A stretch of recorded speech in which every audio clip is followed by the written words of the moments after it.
Շանթիեթերը շարունակում է հեռանկար, իսկ հեռանկարում այսօր հյուրընկալել ենք Լուսավոր Հայաստան կուսակցության ղեկավար Էդմոն Մարուքյանին։ Պարոն Մարուքյան, շնորհակալություններ հրավերն ընդունելու համար։ Սկսենք վաղ շաբաթում տեղի ունեցած ընտրական գործընթացներից։ Իշխանությունը, իշխող կուսակցությունը հաղթեց, չնայած ընդդիմությունը այլ համոզմունք ուներ, այլ հայտարարություններ էր անում քարոզարշավի ընթացքում։ Նախ ինչպես եք գնահատում տեղի ունեցած ընտրություններն ու արդյունքները։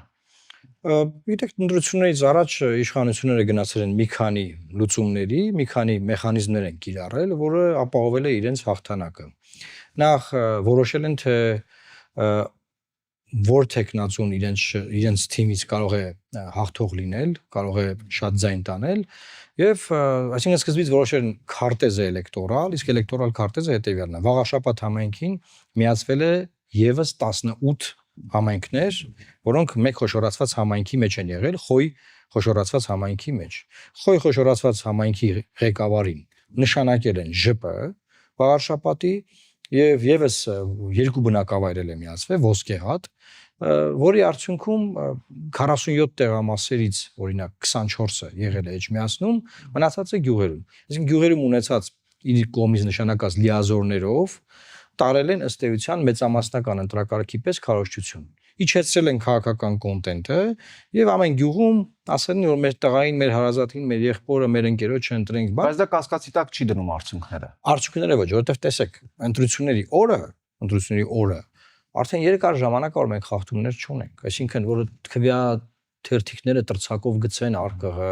փող բաժանեն տեղամասի առաջ, կարուսել անեն, նման բան չի արձանագրվում։ Այսինքն ինչ լինում է մինչև ընտրություններն ա լինում, դա համար էս իմաստով այո հաղթել է, բացարձակ այդտեղ որևէ բան չունեմ ես ասելու, բայց այն ինչ որ տեղի ունեցել, կոչվում է gerrymandering։ Սա Միացյալ Նահանգներում 19-րդ դարում կիրառված փորձ է, երբ որ ըստ էլեկտորալ տարածքների ընտրական տարածքները կտրտվում են եւ կպցվում են տարբեր կողմերի վրա, որպեսզի հարմար լինի տվյալ անձը կարողանա իրեն հարմար տարածքից ձայն հավաքի։ Հիմա օրինակ ընդդիմադիր տեխնացուն, որ ընկել է երկրորդ տեղ, Էջմիածին քաղաքում, եթե չեմ սխալվում, շուրջ 200 ձայնով հաղթել է իշխանության տեխնացուին։ Հենց քաղաքի մեջ, բայց պարտվել է գյուղերով, որովհետեւ գյուղերը բերել կպցրել են վաղաշաբաթ խոշորացված համայնք են դարձրել։ Ամեն դեպքում ես կարծում եմ սա շատ լավ դաս է ընդդիմության համար, որ ընդդիմությունը պետք է հետևություններ անի եւ հետևությունը հետեւյալն է, որ անջատ այդ էշելոնավորված պայքարի մեջ չմտնի, որովհետեւ այս Գյումրիի օրինակը, միջազգային փորձ կա, որից ես խոսել եմ Մոլդովան, մինչեւ Մոլդովան Վրաստանը, այսինքն օրինակները վատն են, ինչու, որովհետեւ ցույց է տալիս, որ ընդդիմությունը բազմաբևեռ մտնում է քվեարկության մեջ, դա բևեռը չի։ Բայց ասեն Գյումրիում արդարացվեց ի վերջո ընդդիմության թեկնածու։ Գյումրիում իրենք խաբվեց, այդ Գյումրիի վրա ընդդիմությունը խաբվեց։ Հիմա այս մի պարագայում ընդդիմությունը հասկացավ, հուսով եմ հասկացավ ինչա կատարում, որտեղ Գյումրին, տեսեք, ինքը շատ տեղական առանձնահատկություններ ունի։ Այսինքն երկու խոշոր թիմեր, որոնք ապա քաղաքական ձայն են հավաքում, իրենց ունեցած տեղական նշանակության ազդեցությամբ Երևանում մեկնաբանվում է որպես քաղաքական ձևավորված ընդդիմադիր, բայց գիտեք կներեք, այդքան էլ այդպես չի։ Հիմա ես մի բան ասեմ, գյուղերում, որտեղ որ օրինակ ընտրել են ԿՊ-ի տեխնացուին, որպես իրենց գյուղի տղա, համապետական ընտրություններին ընտրելու են համապետական տրամաբանությամբ արդեն ոչ ԿՊ-ին։ Որտեղ փոխվում է տրամաբանությունները, չի կարելի խաբվել լոկալ ինչ որ իրողության վրա, հա, դրանք շատ տարբեր են։ Դրա համար շատ կարևոր է հասկանալ ինչ է արվել, օրինակ Գյումրիի հետ համեմատում ենք, չէ՞, օրինակ Գյումրիում Սարիկ Մինասյանի նախընտրական պաստառների վրա գրված էր քաղաքացիական պայմանագիր։ Եվ Նիկոլ Փաշինյանը գնաց ելույթ ունեցավ։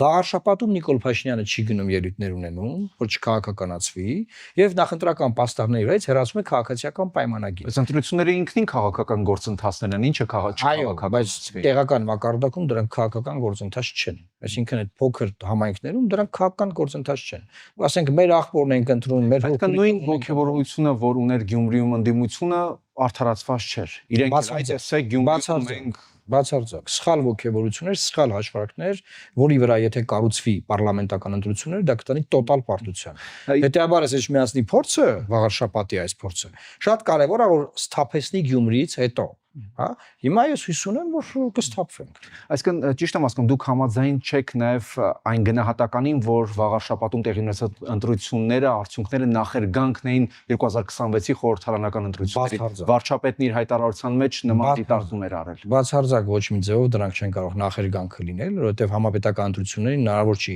Նիկոլ Փաշինյանին թաքցնել ասել ելույթ մի ունենա համապետական ընտրություններին հնարավոր չի քաղաքացիական պայմանագիր կուսակցության անվանումը հանել պաստառների վրայից, հա, եւ ասել, որ մեր թաղի տղուն ենք ընտրում, մեր գյուղացու, մեր աղբերը, մեր հարազատը, մեր ընկերն է։ Չի լինում այդպես։ Հետեւաբար պարզա իրենք հիմա այդ ինքնավստահությամբ, բան դա շատ լավ է որ ուրախացել են, շատ լավ որ ավելի ինքնավստահ են, դա թույլ կտա, որ իրանք ավելի շատ սխալներ գործեն։ Եվ այդ ինքնավստահությամբ նաև ավելի շատ սխալներ կգործեն քաղաքական իմաստով եւ ընդդիմությունը չի գործի սխալներ։ Օրինակ տեսեք Գյումրի օրինակով ընդդիմությունը ստեց սխալներ գործել։ Հիմա հակառակն է տեղի ունենալու, որը շատ կարեւոր է։ Պարոն Մարկյան, այսինքն չկա այլևս այն ընկալումը, որ ինչպես էր ընդդիմությունն ասում, այ քաղաքացիական պայմանագրին չեն ընտրում են Նիկոլ Փաշինյանին։ Հիմա դուք հակառակն եք ասում, եք Նիկոլ Փաշինյանը չէ քաղաքացիական պայմանագիր։ Չէ, Նիկոլ Փաշինյանին եւ քաղաքացիական պայմանագրին չեն ընտրում են իրենց թաղի տղուն։ Այսինքն այն ժամանակ, երբ որ քաղաքացիական պայմանագիրը Նիկոլ Փաշինյանը ավելի բարձր ռեյտինգ ուներ, քան քաղաքացիական պայմանագիրը, նոր հեղափոխություն եղել։ Այո, Նիկոլ Փաշինյանը։ Բայց հիմա այս պայմաններում, այլևս դուք հաշվի առեք, որ 7 տարի մարդիկ իշխանություն են։ Ժամանակը հոսում է եւ իշխանությունը չունի այն ռեյտինգը, որը ուներ 20 թվականին, 21 թվականին, 22-ին, հա, փոփոխություններ։ Այսինքն չունի այնքան, որ 26 թվականին նորից վերընտրվեն։ Բացարձակ վերընտրվելու հնարավորություն չունի։ Այսինքն եթե արդար մրցակցային պայմաններ են ստեղծվում, հա, բոլորը հնարավորություն ունեն դաշինքներ կազմելու, խոշորանալու եւ բոլորը մասնակցում են, այնպես ինչպես օրինակ ես եմ պատկերացնում, որ կարող են մասնակցել, Նիկոլ Փաշինյանը դառնալու է ընդդիմություն։ Պարոն Մարկյան, ձեր ղեկավարած ուժը Լուսավոր Հայաստան կուսակցություն կարծես թե տեղական ինքնակառավարման մարմինների ընտրություններում ասես пассив է, հետ քաշված է։ Նախ ինչու եք նման քաղաքականություն ворթեգրել, նման սկզբունքով առաջարժում, չեք կարծում սա կարող է նաև ստուգողական ընտրապայքար լինել։ Մենք քանի որ 15, 16, 17 թվականների թիմերում, նաև այս վերջին շրջանում էլ Երևանում փորձ ունենք կուտակած։ Մենք նոր ուշ չենք, որ մեր բրենդը հայտնի դարձնենք դրա միջոցով։ Մենք նոր ուշ չենք, որ մեր ինչ որ տեստեր անենք։ Մենք գիտենք, որ պարլամենտական ընտրություններից առաջ իրավիճակն այնպիսին է, որ մենք ավելի լավ է համապետական մասշտաբի process-ներին պատրաստվենք եւ չմտնենք մի process-ի մեջ, որը կեղծ է եւ դրանից որևէ բան չի լինի։ Օրինակ հիմա Վաղաշապատ համայնքում gerrymandering արվել։ Դա տոտալ անարդար բան է։ Խոյ համայնքը միացվել է Վաղաշապատին եւ նրա ղեկավարը նշանակվել ԺՊ, այսինքն նա վերցնում է Խոյ համայնքի 16 գյուղերի ռեսուրս, դրան գումարած Վաղաշապատի ռեսուրս եւ ասում է դե եկեք հետս կռվեք։ Այսինքն եթե ընդդիմությունը ի սկզբանե ասեր որ այս անարդարություն եք դուք արել եւ այստեղ այս ընտրություններին մենք չենք մասնակցում, իշխանությունը ինչ պետք է աներ։ Հնարամտությունը ամեն դեպքում անարդարություն չէ։ Տեսեք, եթե հնարամտությունը անում է իշխանությունը եւ օգտագործում է պետական լծակները, այսինքն ըստ էության տեսեք ինչա տեղ ասել, որպեսզի հաղթեն Վաղաշապատում, փոխել են Հայաստանի Հանրապետության վարչատարածքային բաժանումը։ Հիմա դա հնարամտություն չի, դա կեղծիք է։ Այսինքն մենք մեզանում ընդունված է որ կեղծիքը բանը քվեաթերթիկ կեղծելն է, արձանագրությունները կեղծելն է, ոչ, դա էլ է կեղծիք։ Այսինքն իրանք ոչ թե հնարամտություն են արել, այլ վերցրել մի ամբողջ 18 գյուղ միացրել են Էջմիածին քաղաքին։ Պարտվել են Էջմիածին քաղաքում գյուղերի ձայներով բերել մի կերպ հասցրել ծայրը ծայրին։ Հիմա դա եղավ հնարամտություն։ Հիմա այդ պարագայում օրինակ տեսեք այն ընդդիմադիր ուժերը, որոնք հիմա 50-30 ձայնով դուրս են մնացել, եթե նրանք գնային խոշորացված, այս բանը տեղի չէր ունենա։ Կլինեին ավականու մեջ եւ միգուցե այդ մյուս տեղի վրա կարողանային ձևավորել որևէ ուժ։ Բայց տեսեք ինչա տեղի ունեցել։ Այդ անջատ էշելոնավորված գնալը, որ ամեն մեկն իր ամբիցիան առաջ մղում, բերում է վերջում այդ վիճակին։ Հիմա մոտավորապես 14.8% ձայն է փոշիացել Էջմիածնում, պարլամենտում սպասվում է մոտավորապես 20-25% ձայների փոշիացում։ Եթե այս նույն սխալները կրկնվեն։ Հիմա իմ հույսս որն է, տեսեք, համապետական մակարդակում Հայաստանի Հանրապետությունում մեր քաղաքական համակարգն այդպեսին է։ Բան չի փոխվում, թե ով է Էջմիածին քաղաքում աղբանությամբ զբաղվում, որ քաղաքական ուժի ներկայացուցիչը կամ ով է կանաչապատում։ Հիմա երբ որ տեսեք 18 թվականին ՀՀԿ-ն Հայաստանի բոլոր համայնքներում ուներ քաղաքապետեր, գյուղապետեր, դա իրան ոչինչով չփրկեց։ Հետեւաբար համապետական process-ի վրա այս փոքր տարածքներում թե պարտությունը իշխանության, թե հաղթանակը չի ազդում։ Հիմա իշխանությունը պարտվել է Գորիս, Կապան, Մեղրի, կամ թվարկեմ Վանաձոր, Գյումրի բոլոր համայնքներում։ Դա արդյոք նշանակում է որ նա կարող է պարտվել հանրապետական դրությունների։ Պարոն Մարուկյան, բայց բավականին տարբեր է։ Բայց հիմա նայելով մեր քաղաքական դաշտը, դուք տեսնում եք, որ մեծ է հնարավորություն այդ մեծ դաշինք, կոալիցիա, ինչ որ կուզեք անվանեք, հա, համախմբում, այսպես ասենք։ Դրա հավանականությունը հիմա մեծ է, որտեղ նույն ընդդիմադիր դաշտում իրար ինչ ասես ասում են, իրար դիվիդենդներ են շահում իրար հաշվին։ Հիմա այդ դեպքում ինչպես միավորվել։ Տեսեք, եթե չեն գնում համապատասխան զիջումների, կոմպրոմիսների ընդդիմադիր ուժերը, այո, Նիկոլ Փաշինյանը կարող է այդ պարագայում վերընտրվել։ Թող մարդիկ գցեն բռնեն, ինչն է կարևոր։ Իրանց ամբիցիաները թե պետության ապագան։ Հիմա շատ լավ որ դուք ամբիցիաներ ունեք եւ հետո ինչ։ Շատ լավ որ յուրաքանչյուրը մտածում է որ ինքը 15-20%-անոց տղա է, բայց այդպես չի։ Այդպես չի։ Եվ պետք է մարդիկ դրանից դասեր քաղեն, հասկանան ինչ են անում։ Սա գիտություն է։ Սա քաղաքականությունը գիտություն է։ Ընտրությունները դրանք գիտականորեն ուսումնասիրվող բաներ են։ Սա դες խաղու պար չի, որտեղ ուզում է գնա իր գեղը մասի ես սենց եմ անում։ Այդպես չի։ Եվ դրա եւ փորձի հանկարծ մեկը իր գյուղի որևէ պրակտիկա համապետական մագարտակում ասի քանի որ այդտեղ սենց է ուրեմն այնտեղ տենց է լինելու։ Այդպես չի։ Չեն հասկանում ինչ են անում, վերջում գնում են նման իրավիճակների հանգում։ Դուք եւ ձեր քաղաքական ուժը աջակցություն եք հայտնել Սամվել Կարապետյանին, Սամվել Կարապետյանի գլխավորությամբ նաեւ այսպես քաղաքական ուժ է ըստ էության ձևավորվում Սա արդյոք խոսում է այն մասին, որ դուք երբ որ ասում եք խոշորացում, ձեր քաղաքական ուժը օրինակ 2026 թվականի ընտրություններին պատրաստվում է կամ քննարկում է Սամվել Կարապետյանի քաղաքական ուժի հետ միավորման եւ մեկ դեմքով ընտրություններին մասնակցելու տարբերակը։ Տեսեք, մենք մեր աջակցությունն ենք հայտնել Սամվել Կարապետյանին հենց այն վարկյանից, այն րոպեից, որ նա կալանավորվել է ապօրինի եւ շարունակում է կալանքի տակ մնալ Եվ այսօր էլ կալանքի գործով քննություն կա, որ երկարացվի, այսինքն նա քաղաքբանտարկյալ է, մենք դատապարտել ենք, մեր աջակցությունը հայտնել ենք, նաև մեր միջազգային կապերն ենք օգտագործել, որ ներկայացնենք, թե ինչ է կատարում Հայաստանի Հանրապետությունում։ Այդ թվում նաև Միքայել Սրբազանը, այսինքն սա մի ամբողջ շարք է։ Բայց պետք է մի բան ակնհայտ արձանագրենք։ Այս պահին իրենք դեռ քաղաքական ուժ չեն ձևավորել։ Ունեն մեր ձևով շարժումը, որը փորձում է դառնալ գրանցել քաղաքական ուժ եւ գրանցվի, այդ ժամանակից սկսած մենք կարող ենք քաղաքական մասով խոսել, այսինքն դեռ որևէ բան էս իմաստով հստակ չէ։ Մենք մեր որոշում ունենք, որ մենք մասնակցելու ենք 26 թվականի գործընթացներին, թե ինչ ֆորմատով ենք մասնակցելու, ես կարծում եմ դեռ համ վաղ է, համ էլ դեռ այդ բանակցությունները, այդ process-ները կարծում եմ դեռևս այս տարի չեն անգամ լինի։ Մյուս հունվարից սկսած փետրվարից, որտեղ ընտրությունները վերջին հաշվով հունիսի 7-ին են։ Այո, մենք չենք բացառում եւ նաեւ մենք ջատագովում ենք, որ բոլոր այն ուժերը, որ տեսնում են հնարավորության որևէ նշույլ կա, հա, ինչ որ տոկոս կա հնարավորության, որ իրենք կարող են խոշորացված մասնակցել, դա ավելի ճիշտ է, քան փորձել գնալ մի ճանապարհով, որը վտանգավոր է, ռիսկային է եւ ցանկացած փոշիացված ձայն իօգուտ իշխանության է օգտագործվելու։ Այդ դուք ասացիք աջակցություն եք հայտնել Սամվել Կարապետյանին հենց այն վարքյանից, երբ որ նա կալանավորվել է։ Այսինքն եթե չկալանավորվել, այսինքն այդ աջակցությունը պայմանավորված էր կալանավորումով Որտեւ այն պահին, որ նա կալանավորվել է, նա քաղաքական հետապնդում։ Որտեւ միջև կալանավորումներ նա հայտարարել, ըստ էության հայտարարություն արեց, որից նոր սկսել է։ Հայտարարություն է արել եկեղեցուն պաշտպանության, պաշտպանություն եկեղեցուն, քաղաքականություն մտնելու մասին, որ հայտարարություն չի եղել։ Ու կարող նա 37 վայրկյանանոց հարցազրույց է,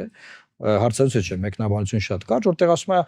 եկեղեցին, մեր ազգային եւ այլն, այսինքն մենք այդ պայծի մեր աջակցությունն ենք հայտնել, բայց դրանից հետո արդեն process-ներ են սկսվել որից հետո նա հայտարարել է քաղաքականություն մտնելու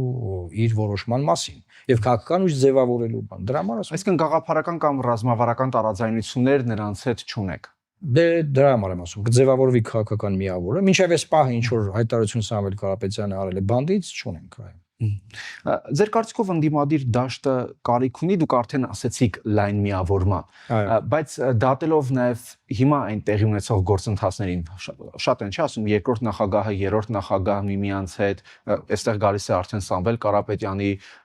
այն ուժը, որը ձևավորվում է, հնարավորություն ամեն դեպքում կա այդ կոնսենսուսին հասնելու, թե ամեն դեպքում նկատելի է, որ նրանք ունեն տարաձայնություններ, գաղափարական եւ այլն կամ անձնական, որոնք որ անհնար է։ Ես կարծում եմ, որ պետք է ամեն բան դրվի մի կողմ եւ կան ավելի վեհ, ավելի բարձր արժեքներ, որոնք ավելի մեծ են, քան թե դու ինքդ ես։ Հիմա տեսեք, ես կարծում եմ, որ Մենք էլ ունենք մեր ամբիցիաները, բան չէ, բայց ավելի մեծ արժեքներ կան։ Հիմա Հայաստանի Հանրապետությունը, մեր պետության շահերի պաշտպանությունը, մեր ազգային ինքնության պաշտպանությունը։ Հիմա Արարատ լեռը մեր զինանշանից փորձելու են հանել ընտրություններից հետո։ Մեր պետության հենքը սահմանադրական անկախության հռչակագրի հղումը փորձել են հանել սահմանադրությունից։ Դուք նաև ասում եք Տիգրան Աշենն են փորձելու, Այսինքն բայց վարչապետն ասաց, որ ինքը չի կարող Տիգրան Աշենը հանել, դա պետք է դրվի օրինակ հանրաքվեի։ Չէ, խոսքը գնում էր Արցվաշենի մասին։ Արցվաշենը հետ բերել եւ դրա փոխարեն, այսինքն փոխանակում իրական։ Արցվաշենի մասին էր ասում, եւ այդ վտանգը կա, Ադրբեջանը շարունակում է պնդել, որ Հայաստանի Հանրապետության տարածքում կան ադրբեջանական տարածքներ, նաեւ դատաքննության ժամանակ խոսվել է այնտեղ, որ իբր օկուպացված համայնք կա Հայաստանի Հանրապետության ներսում, որը պետք է Հայաստանը ամբողջությամբ հետքի, որովհետեւ ոչ մի իրավական փաստաթղթով Հայաստանի տարածքից ներս Ադրբեջանը չունի որևէ տարածք։ Ես հեսա պաշտոնապես եմ ասում, որպես ժամանակին նաև հատուկ հանձնարարություններով դեսպան աշխատած մարդ եւ ես պնդում եմ, որ չկա ոչ մի տարածք, որը մենք կարող ենք զիջել Ադրբեջանին։ Բայց այս իշխանության ոճը աշխատելու եւ ինչ որ մենք ունենք, մենք գիտենք արդեն, չէ՞։ Ես արդեն այդ իմաստով իմ ձեռքերը լվացել եմ իրենց։ Ես գիտեմ, որ իրենք չեն կարողանալու ոչ մի կերպ մեր շահերը պաշտպանել եւ պահել մեր գոնե եղածը։ Խոսքը չի գնում է գնալ ինչ որ բան բերել, ինչ որ բան հետ բերել, չէ, մեր եղածը պահելու մասին է խոսքը գնում։ Եվ դրա համար ես կարծում եմ, որ այո, ես ինքս, մեր ներկայացած կուսակցությունը, Հայաստանի բազմաթիվ բոլոր կուսակցությունները, բոլոր քաղաքական առաջնորդները, նրանք ավելի փոքր արժեք են, բոլորով իրար հետ վերցրած, քան Հայաստան պետության շահը, հետեւաբար պետք է Հայաստան պետության շահը առաջ դնել եւ բոլորն իրենց անձնական եւ կուսակցական քաղաքական ամբիցիաներն ու նպատակները, հա, իրենց երազանքները հետ պետք է դնեն, որովհետեւ Հայաստանից այն կողմ մեզ համար ավելի թանկ երազանք չի կարող լինել։ Եվ մեր երկիրը փորձենք պաշտպանել այն ձևով ընտրություններով մասնակցել, որ Հայաստանում կարողանանք փոխել իշխանություն եւ կանգնեցնել այս զիջումների, այս միակողմանի հանձնումների process-ը։ Եվ ամփոփելով մեր զրույցը, պարոն Մարուկյան, ինչ է կարծում, ընդդիմությունն այսօր ինչ հիմնական խնդիրների առջև է կանգնած։ Գիտեք, ընդդիմությունը պետք է նախ Հայաստանում, տեսեք, Հայաստանում մեծ կարիք կա ընդդիմափոխության, ընդդիմության փոփոխության։ Ընդդիմությունը փոփոխվում է հիմա, այդ process-ը մեկնարկած է։ Դա մարդիկ ցանկանան, չցանկանան, ուզենան, չուզենան, այսինքն 21 թվականի իրավիճակը այլևս գոյություն չունի։ Եվ դա նաև հասկանում է Նիկոլ Փաշինյանը։ Եվ ահա դա է պատճառը, որ ամեն զիջման գնաց, որոշ միացնում կարողանա հաղթել իր կուսակցության անվանումը հանել պաստառների վրայից, ինքը չմասնակցի անձամբ այդ քարոզարշավին եւ չքաղաքականացնի քարոզարշավը, այսինքն դա Փաշինյանից չի։ Նա շատ կուզենար գնալ այնտեղ ելույթներ ունենալ, պատմել իրական Հայաստանի մասին էջ միացնում, հա, բայց չի արել։ Ինչու որովհետեւ հասկանում էր, որ թե դանի ինքը պարտվելու է։ Եվ ոչ միայն մինչև ընտրություններն է քայլեր արել, ասենք, մի ամբողջ 18 համայնք միացրել Այդ միացնին այլև այլ քաղաքական, այդ իմ ասած տեխնոլոգիաներն էլ է կիրառել, բայց ինքը չի կարող դրանից խուսափել արդեն պարլամենտական ընտրությունների ժամանակ։ Հետեւաբար ընդդիմությունը պետք է այս իմաստով հասկանա ինչ է անում։ Եվ ես իմ վերլուծությունները, գիտելիքները բաց եմ անում, բաց խոսում եմ, չեմ գնում հանդիպում ընդդիմադիր ուժերին բացատրում, որ բայց սա է ճիշտը։ Չէ, բոլորը պետք է հետևեն, նայեն, իմանան, մեկս մյուսից լսենք, ընդհանուր կարծիքի գանք։ Որևէ մեկը կարա վիճարկի ներկայացած փաստերը, թե ինչու եմ ասում այսպես, կարող եմ այդ մարդկանց հետ բանավիճել ամենուր, բայց սրանք անվիճարկելի են։ Իրավիճակի գնահատականը սա է եւ ելքն եմ ասում թե որն է։ Ելքով էլ ավարտեցինք։ Այո, Շնորհակալություն։ ես եմ շնորհակալ։ Հեռանկարում Լուսավոր Հայաստան կուսակցության ղեկավար Էդմոն Մարուկյանն էր։